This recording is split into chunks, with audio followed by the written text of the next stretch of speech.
اللہ جل شانہ نے قرآن عظیم شان میں فرمایا ان اکرمکم عند اللہ اتقاکم، بے شک تم میں اللہ کے نزدیک وہ ہے، اللہ کے ہاں زیادہ عزت والا، زیادہ احترام اکرام والا، زیادہ وقار والا وہ ہے جو تم میں سے زیادہ پرہیزگار ہے۔ جو جتنا پرہیزگار ہوگا وہ اتنا ہی مالک کائنات کا قرب یافتہ ہوگا۔ اللہ قرآن میں فرما رہا ہے۔ آیت مبارکہ کا شان نزول کچھ اس طرح ہے، نبی مکرم صلی اللہ علیہ وآلہ وسلم آستانہ عالیہ سے کاشانہ اقدس سے باہر تشریف لائے، بازار میں جا رہے ہیں، ایک غلام سیاہ فام حبشی غلام بکنے کے لیے بازار میں بولی لگ رہی ہے۔ بولی لگ رہی ہے کہ جس نے یہ سیاہ فام حبشی غلام خریدنا ہے وہ آ جائے، بات کرے، گفتگو کرے۔ لوگ آتے ہیں، بولیاں لگاتے ہیں، معاملات طے کرتے ہیں۔ سارے معاملات جو حبشی غلام کے مالک کے معاملات ہیں وہ طے کرنے کے بعد حبشی غلام کی بھی ایک شرط ہوتی ہے کہ میں اپنا مالک تبدیل کر لیتا ہوں، لیکن میری ایک شرط ہے، میں اس شخص کے ہاتھوں فروخت ہونا پسند کروں گا جو مجھے نبی مکرم صلی اللہ علیہ وآلہ وسلم کے پیچھے 5 وقت نماز پڑھنے سے نہیں روکے گا۔ سبحان اللہ، سبحان اللہ۔ یہ میرا مالک بہت اچھا ہے، میرا بڑا خیال رکھتا ہے، جو خود کھاتا وہ مجھے کھلاتا ہے، جو خود پہنتا ہے مجھے پہناتا ہے، لیکن یہ مجھے فروخت کرنا چاہتا ہے۔ دوسرا جو بھی بندہ مجھے خریدے گا اس شرط پہ کہ وہ مجھے آقا کریم صلی اللہ علیہ وآلہ وسلم کے پیچھے نماز پڑھنے سے نہیں روکے گا۔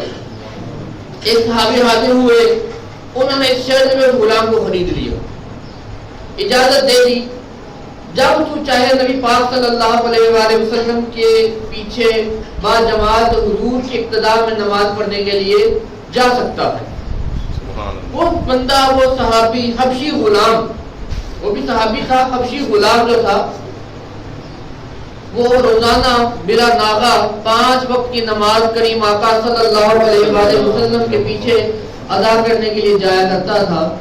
ایک دن وہ نہیں آیا، 5 نمازوں میں نہیں آیا، دوسرے دن بھی 5 نمازوں میں نہیں آیا، تیسرے دن بھی 5 نمازوں میں نہیں آیا، چوتھے دن محبوب کریم صلی اللہ علیہ وآلہ وسلم نے پھر پوچھ لیا، صحابہ کرام رضوان اللہ علیہ اجمعین سے پوچھا، وہ حبشی غلام تھا، روزانہ 5 نمازیں پڑھنے کے لیے پہلی صف میں آیا کرتا تھا، پہلی صف میں کھڑے ہو کے 5 گانا نماز با جماعت ادا کرتا تھا، وہ آ نہیں رہا 3-4 دنوں سے۔ صحابہ کرام رضوان اللہ علیہ اجمعین نے عرض کی حضور کو بیمار ہے، اسے بخار کی کیفیت ہے جس کی وجہ سے وہ حاضر نہیں ہو پا رہا۔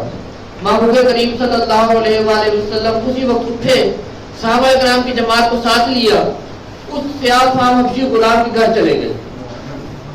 حاضری باقاعدگی سے لگتی رہے تو اگر کوئی بندہ جو سچی محبت کرتا ہو کسی دن غیر حاضر ہو جائے تو محبوب خود آ جایا کرتے ہیں۔ سبحان اللہ۔ محبوب کریم صلی اللہ علیہ وآلہ وسلم ان کے گھر چلے گئے، دیکھا وہ بیمار تھا، حضور اکرم صلی اللہ علیہ وآلہ وسلم نے دعا فرمائی، واپس آ گئے۔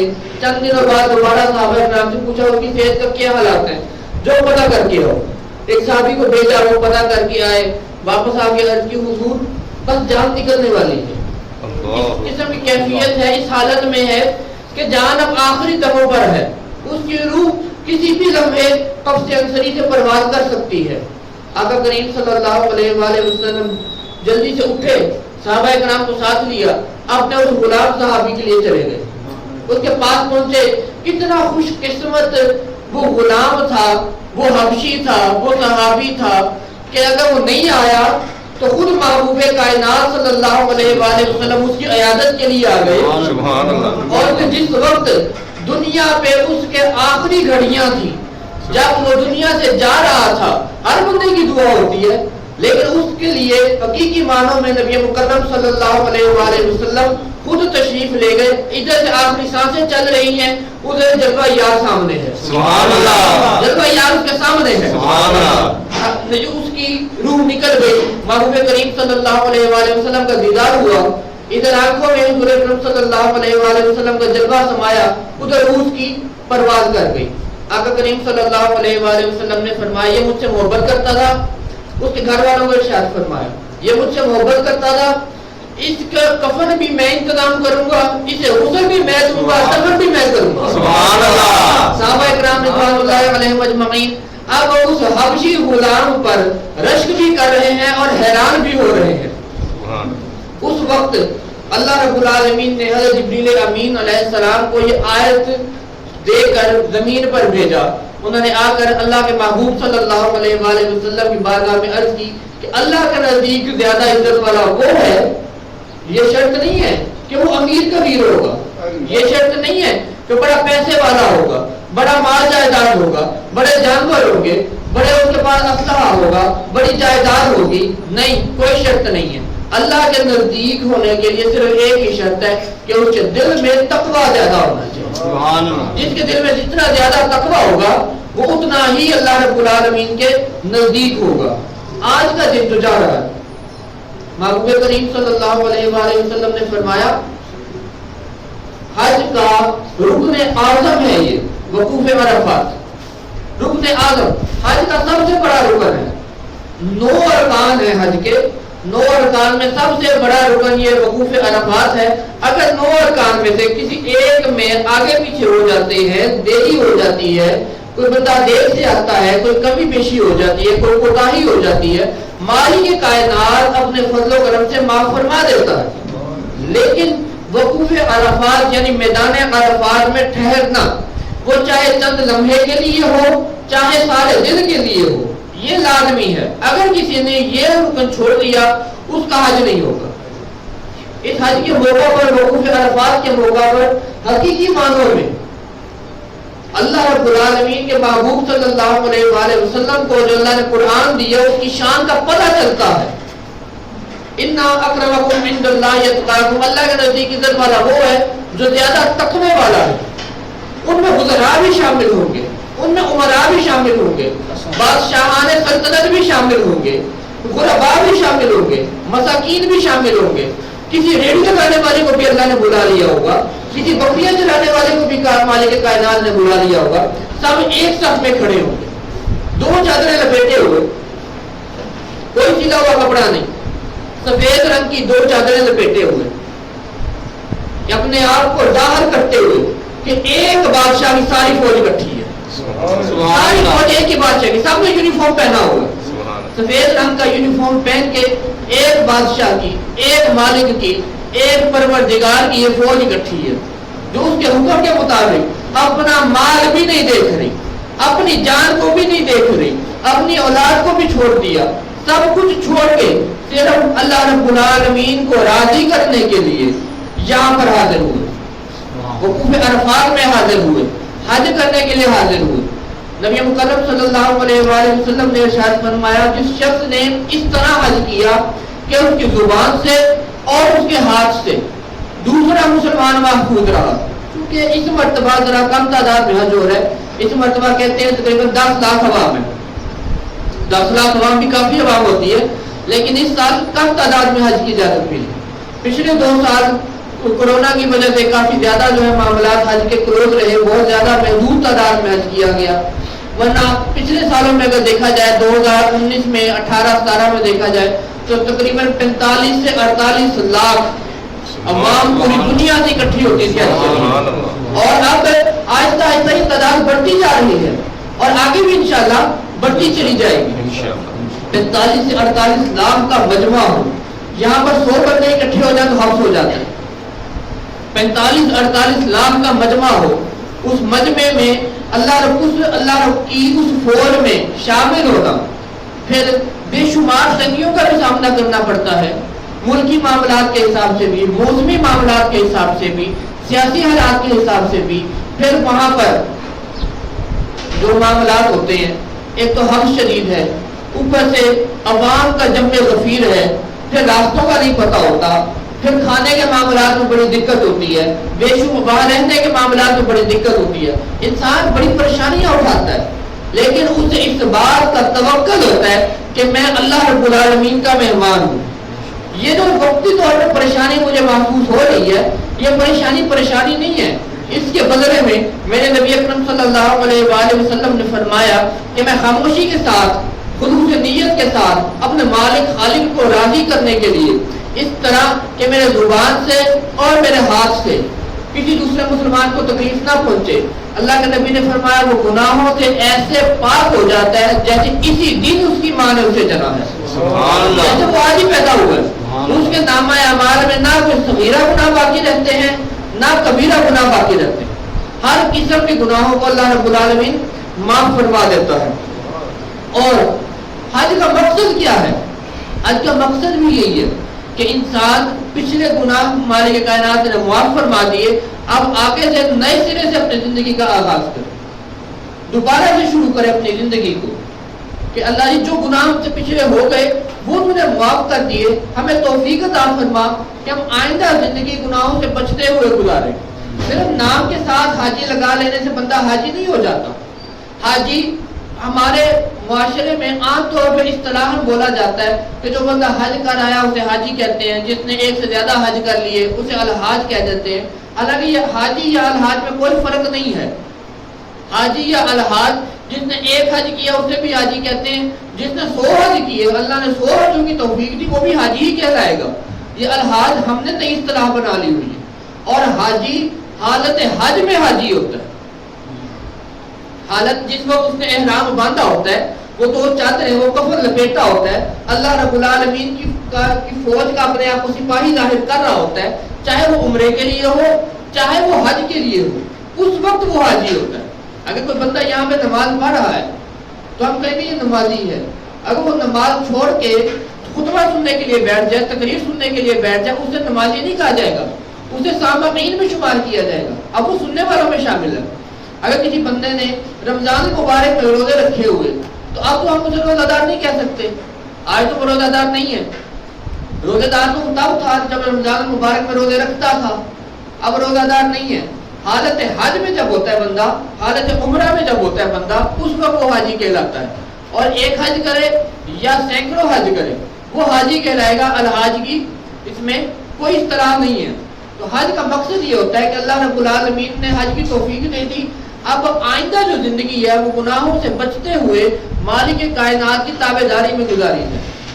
اور یہ بندے اگر بندہ خود کو دیکھنا چاہے نا کہ میں حج کر کے آیا، میرا حج قبول ہوا کہ نہیں ہوا، میں نے عمرہ کی، میرا عمرہ مالک کائنات کی بارگاہ میں قبول ہوا کہ نہیں ہوا، تو اسے کسی سے پوچھنے کی ضرورت نہیں ہے، کسی ٹریول ایجنٹ سے پوچھنے کی، کسی مولوی صاحب، مفتی صاحب، پیر صاحب سے پوچھنے کی ضرورت نہیں ہے۔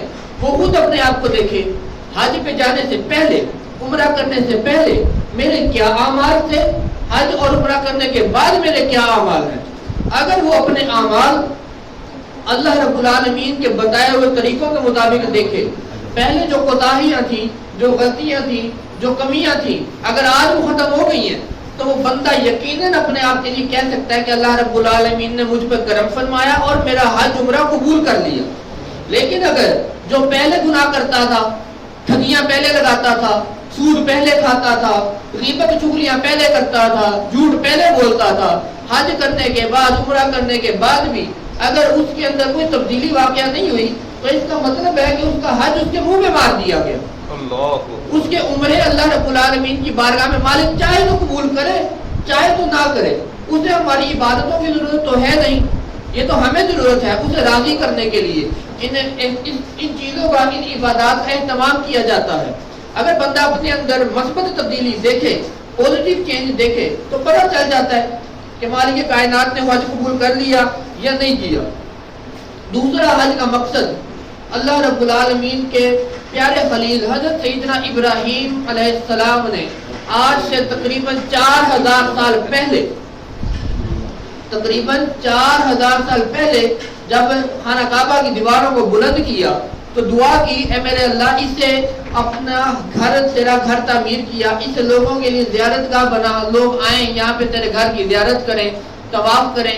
اللہ کریم نے فرمایا اپنے خلیل سے، اے ابراہیم آپ آواز دے دیں، آپ ندا کر دیں، اعلان کر دیں، لوگ آ جائیں گے۔ حضرت ابراہیم علیہ السلام نے عرض کیا، میرے اللہ میری آواز زیادہ سے زیادہ میرے محلے علاقے تک جائے گی تو پوری دنیا سے لوگ کیسے آئیں گے؟ اللہ رب العالمین نے فرمایا کہ صدا کرنا، آواز دینا، اعلان کرنا آپ کا کام ہے، لوگوں کو اکٹھا کرنا میرا کام ہے۔ اور حقیقت میں آج اللہ رب العالمین نے تمام امتوں کی سردار امت کو یہ فرض کر دیا ہے کہ حضرت ابراہیم خلیل اللہ علیہ السلام کی یاد میں حج کرنے کے لیے جانا ہے۔ جو اعمال انہوں نے کیے، ان کے بیٹے نے کیے، ان کی زوجہ مبارکہ نے کیے، وہ اعمال سر انجام دینے ہیں۔ اپنے خلیل کی ادائیں اس قدر پسند تھی اللہ کریم کو کہ ان اعمال کو فرض کر دیا، ان اعمال کو، ان سرگرمیوں کو، ان کاموں کو جو انہوں نے کوششیں کی، جو انہوں نے اللہ کو راضی کرنے کے لیے اہتمام کیے، وہ فرض کر دیے کہ یہ کام کرو گے تو تمہارا حج مکمل ہوگا۔ حج کا اختتام جو ہے وہ رمی جمرات پر ہوتا ہے۔ 3 شیطانوں کو پتھر مارے جاتے ہیں۔ سب سے پہلے 10 ذی الحج کو سب سے بڑے شیطان کو 14 پتھر مارے جاتے ہیں۔ اس کو 14 پتھر لگنا شرط ہے، وہ اور 14 مرتبہ میں مارنے ہیں۔ 7 پتھر یا 14 پتھر مارے جاتے ہیں۔ وہ 7 پتھر اگر مٹھی پھاڑ کے ایک ہی دفعہ پھینک دیے جائیں گے تو وہ 1 مرتبہ کاؤنٹ ہوگا۔ اسے علیحدہ 7 مرتبہ یا 14 مرتبہ مارنا ہوتا ہے۔ 3 شیطان ہے وہاں پر، وہ ستون کھڑے کیے ہوئے ہیں۔ وہ ستون ان مقامات کی یاد دلاتے ہیں کہ جن مقامات پر وہ نشانیاں بنائی ہوئی ہیں، کہ جن مقامات پر شیطان نے آ کر حضرت ابراہیم علیہ السلام کو روکا کہ اللہ کے نبی کیا کرتے ہیں، اپنے بیٹے کے گلے میں چھری چلائیں گے۔ حضرت ابراہیم علیہ السلام نے اٹھا کے 7 پتھر مارے اسے کہ میرے اللہ کا حکم ہے، تو کون ہوتا ہے مجھے روکنے والا؟ وہ گیا آپ کی زوجہ مبارکہ کے پاس، حضرت بی بی حاجرہ سلام اللہ علیہا کے پاس گیا، کہنے لگا کہ آپ کو پتہ ہے کہ آپ کے خاوند آپ کے بیٹے کو کہاں لے کر گئے ہیں؟ انہوں نے کہا نہیں مجھے نہیں پتا، اللہ یا اس کا رسول بہتر جانتے ہیں، اللہ یا اس کا نبی بہتر جانتے ہیں۔ شیطان کہنے لگا آپ کا خاوند آپ کے بیٹے کو ذبح کرنے کے لیے لے کر گئے۔ کہتے ہیں حضرت بی بی حاجرہ نے فرمایا کہ وہ ایسا کیوں کریں گے، وہ اپنے بیٹے سے بہت زیادہ محبت کرتے ہیں۔ شیطان کہنے لگا کہ آپ کو نہیں پتا وہ یہ بات کرتے ہیں کہ ان کے رب نے انہیں اس بات کا حکم دیا ہے۔ جب یہ جملہ سنتا تھا حضرت بی بی حاجرہ نے بھی 7 پتھر اٹھا کے شیطان کو مارے کہ اگر رب نے حکم دیا ہے تو تیری کیا مجال کہ تو درمیان میں رکھنا ڈالتا ہے۔ تیسرا مرحلہ وہ حضرت اسماعیل علیہ السلام کے پاس گئے کہ آپ کو پتا ہے کہ آپ کے والد آپ کو کہاں لے جا رہے ہیں؟ آپ نے فرمایا نہیں مجھے نہیں پتا۔ شیطان کہنے لگا آپ کے والد آپ کو ذبح کرنے کے لیے لے جا رہے ہیں۔ حضرت سیدنا اسماعیل نبی اللہ علیہ السلام نے فرمایا وہ مجھ سے بڑی محبت کرتے ہیں، وہ ایسا نہیں کر سکتے۔ شیطان کہنے لگا آپ کو نہیں پتا، وہ کہتے ہیں کہ انہیں ان کے رب نے ایسا کرنے کا حکم دیا ہے۔ حضرت اسماعیل علیہ السلام نے بھی اٹھا کر 7 پتھر مارے۔ وہ 3 مرتبہ، جو پہلی مرتبہ ابراہیم علیہ السلام نے پتھر مارا، پھر حضرت بی بی حاجرہ نے پتھر مارے، پھر حضرت اسماعیل علیہ السلام نے پتھر مارے۔ وہ 3 مقامات پر جہاں شیطان کھڑا ہوا تھا، جہاں ان 3 نفوس قدسیہ نے اسے پتھر مارے تھے، وہ مقامات پر آج بھی حاجی جا کر پتھر مارتے ہیں۔ وہ پتھر مارے بغیر حج مکمل نہیں ہوتا۔ حج مکمل کرنے کے لیے پتھر مارنا لازمی شرط کر دیا گیا، لازمی شرط قرار دے دی گئی کہ اللہ کے نبی نے، ان کے اہل خانہ نے جس طرح اللہ رب العالمین پہ یقین اور بھروسہ کرتے ہوئے، شیطان اور کفر سے نفرت کرتے ہوئے شیطان کو پتھر مارے، آپ نے بھی اسی طرح پتھر مارنے۔ پتھر مارنے کے بغیر انسان کا حج مکمل نہیں ہوتا۔ تیسری اور آخری چیز، انشاءاللہ آج 8 ذی الحج ہے، پرسوں عید الاضحیٰ کا دن ہے۔ قربانی اللہ رب العالمین جنہیں توفیق دے وہ قربانی کرتے ہیں۔ نبی مکرم صلی اللہ علیہ وآلہ وسلم نے ارشاد فرمایا کہ جو شخص صاحب استطاعت ہونے کے باوجود قربانی نہ کرے، اللہ نے اسے مال دیا ہو، مال کتنا دیا ہو کہ قرضے کی رقم نکال کے، جو اسے قرضہ دینا ہے قرضے کی رقم نکال کے 52.5 تولے چاندی یا 7.5 تولے سونا یا اس کے برابر نقدی رقم موجود ہو یا ضرورت سے زائد سامان موجود ہو تو اس پر قربانی کرنا واجب ہے۔ محبوب کریم صلی اللہ علیہ وآلہ وسلم نے فرمایا صاحب استطاعت ہونے کے باوجود جو شخص قربانی نہ کرے وہ ہماری عیدگاہ کے قریب نہ آئے، مسلمانوں کی عیدگاہ میں نہ آئے۔ یعنی نبی مکرم صلی اللہ علیہ وآلہ وسلم نے اسے سچا مسلمان ماننے سے انکار فرما دیا کہ وہ سچا مسلمان ہی نہیں ہے کہ جو اللہ رب العالمین کی رضا کے لیے قربانی نہیں کرتا۔ دوسری اور سب سے اہم بات، قربانی کے لیے نبی مکرم صلی اللہ علیہ وآلہ وسلم نے ارشاد فرمایا قربانی کے لیے عبادت کی نیت ہونا شرط ہے۔ عبادت آپ عقیقہ بھی عبادت میں شامل ہوتا ہے، اصال ثواب بھی عبادت میں شامل ہوتا ہے، قربانی بھی عبادت میں شامل ہوتی ہے۔ یہ تین نیتیں ہیں، ان تین نیتوں میں سے کسی ایک نیت کا ہونا لازمی ہے۔ اگر ان تین نیتوں کے علاوہ گوشت کے حصول کے لیے نیت ہوئی کہ گوشت آئے گا، یا لوگ میری واہ واہ کریں گے، میں نے بڑی خوبصورت قربانی لی ہے، میری لوگوں میں جو ہے پبلسٹی ہوگی، ریاکاری اگر کرے گا تو اس کی قربانی نہیں ہوگی۔ جو شخص گوشت کے حصول کے لیے قربانی کرے اس کی بھی قربانی نہیں ہوگی۔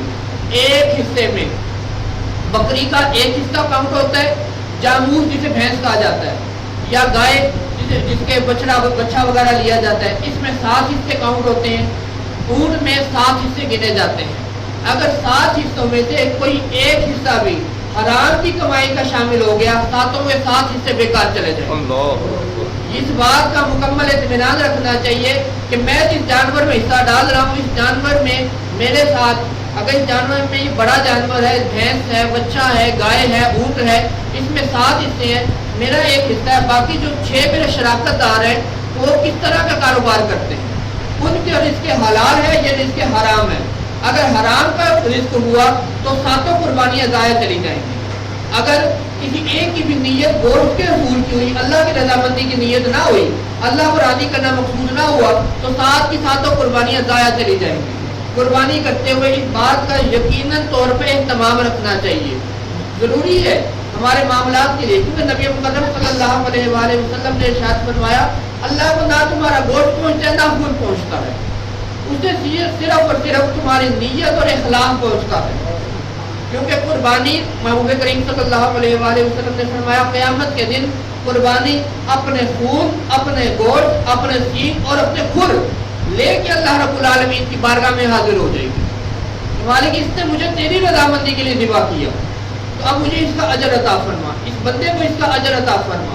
قربانی والے جانور کو کیا اجر ملے گا؟ اسے اجر ملے گا کہ پل صراط پر سے اسے گزارا جائے گا، اور اس بندے کے لیے کیا اجر ہوگا کہ اس کے لیے جب اس نے بندہ پل صراط سے گزرنا چاہے گا، اس نے جو قربانی اللہ کی رضامندی کے لیے کی ہوگی خالص نیت کے ساتھ، اس قربانی پہ سوار کر کے اسے پل صراط سے گزار دیا جائے گا۔ اسے خود پل صراط سے نہیں گزرنا پڑے گا، اسے کیونکہ پتہ ہی نہیں ہے، بندے کو، انسان کو پتہ ہی نہیں ہے، معلوم ہی نہیں ہے کہ پل صراط ہے کہاں پہ، اندھیرا ہے ہر جگہ پہ، اندھیرے کے اندر پاؤں رکھنا ہے، کہاں رکھنا ہے یہ علم نہیں ہے، بال سے زیادہ باریک جگہ ہے، تلوار سے زیادہ تیز دھار جگہ ہے، جس کے اوپر پاؤں رکھ کے اس پار جانا ہے۔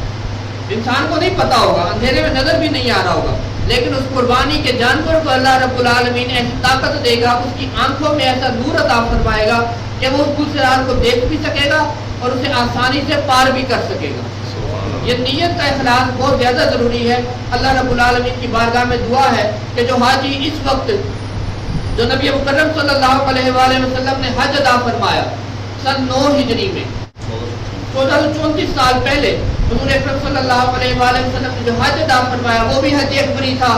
اللہ رب العالمین کی مہربانی سے 8 سال بعد دوبارہ ہم بھی حج اکبری دیکھ رہے ہیں۔ حاجی جو وقوف عرفات میں اس وقت مشغول ہیں، جو اس وقت میدان عرفات میں ٹھہرے ہوئے ہیں، اللہ رب العالمین کی بارگاہ میں دعا ہے کہ ان کے حجوں کو قبول فرمائے اور ان کی برکت سے اللہ کریم تمام عالم اسلام کی مغفرت فرماتے ہوئے عالم اسلام کو سربلندی عطا فرمائے۔ وما علینا الا البلاغ۔